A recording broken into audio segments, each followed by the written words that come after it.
President Biden hikes tariffs on $18 billion worth of Chinese imports. Welcome to Market Insight. I'm Elena Casas. Electric vehicles, computer chips, medical products and steel are all on the hit list for the Biden administration's new tariffs, which will rise in some cases to 100%. The White House says China is using unfair trade practices to flood the market in some sectors with cheap goods. Well, Beijing has vowed retaliation, but what consequences could this have in the US? Let's ask John Stoltzfus, Chief Investment Strategist at Oppenheimer Asset Management. John, hi. Is this actually good news then for US manufacturers of these products, or does it risk pushing prices up for Americans? I think it both ways, in a way. It certainly gives some protection for the onshoring and existing businesses that compete with China's products. Without a doubt, but for the consumer, it'll likely raise prices, at least until companies adapt more AI, become more efficient. And so in the long run, it may not be such a bad thing overall. It is a sad thing in the sense that, it's ideologies butting heads, really, is what this is all about, and a response to what the U.S. certainly feels is unfair competition, and as a result of that, it adds to the geopolitical tensions. Very unfortunate, we think, for business people on both sides of the equation. We've seen a big push recently, though, haven't we, to onshoring, returning manufacturing to the US. Does that create opportunities for investors? We can't help but think that it does. It creates opportunity in that some of the businesses that are being onshored really are necessitated by just the theft of intellectual property around the world that happens when we share high-level information, whether it's in technology or healthcare or different manufacturing processes. And as a result of that, we think that it's a positive thing. It's good for companies. It's good for the country.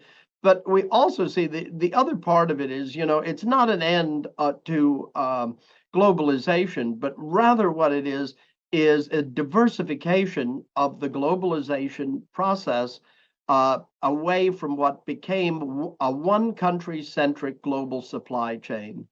And it's necessitated by the fact the whole world needs diversification, including China in terms of its trading partners. And this really will accentuate it. And if anything, longer run, it may increase competition among other countries and might be good for businesses that consume all types of products as well as consumers. It's a question that, when you look at it overall, we've been living with tariffs for quite a while since the Trump administration. The Biden administration continued with those tariffs and now is raising the ante on this. We think it's a process that will, the way it develops, will tell businesses how they need to work things out. We have to talk about inflation, John, with CPI out tomorrow and a hot PPI number out earlier this morning.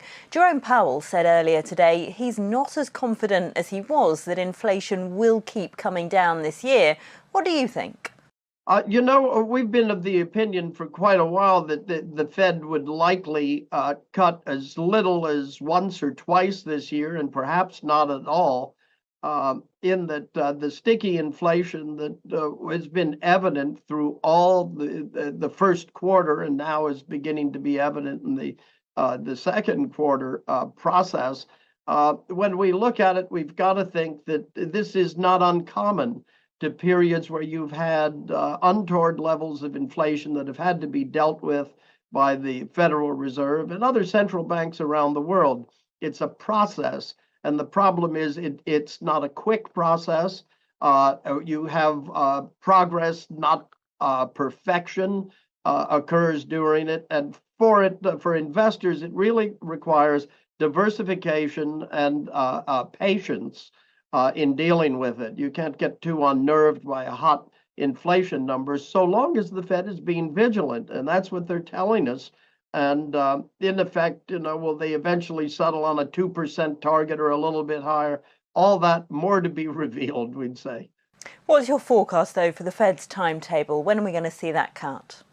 Well, we think there's a good chance after the election they will cut. If they're going to do a cut before the elections, they've got to do it, we think, by September, to not avoid an outcry that the Fed has been politicized. In an election year, it's a tough thing. The Fed needs to have its independence. The irony is, even if the Fed is an independent entity, if it decides to cut in September, if it feels the need, it will likely get plenty of pushback from political sides in this. But we would think it's in the second half. We don't think it's going to happen from here to June. We'd be surprised. We also think it's important to say that we haven't felt that when the Fed does begin to cut, it will be that the Fed finds itself in a recession or on the precipice leaning into a recession, but rather that the Fed will have found that based on the lag effects of its policy of tightening, it likely is enough in terms of this, and it's time to just begin trimming that benchmark rate.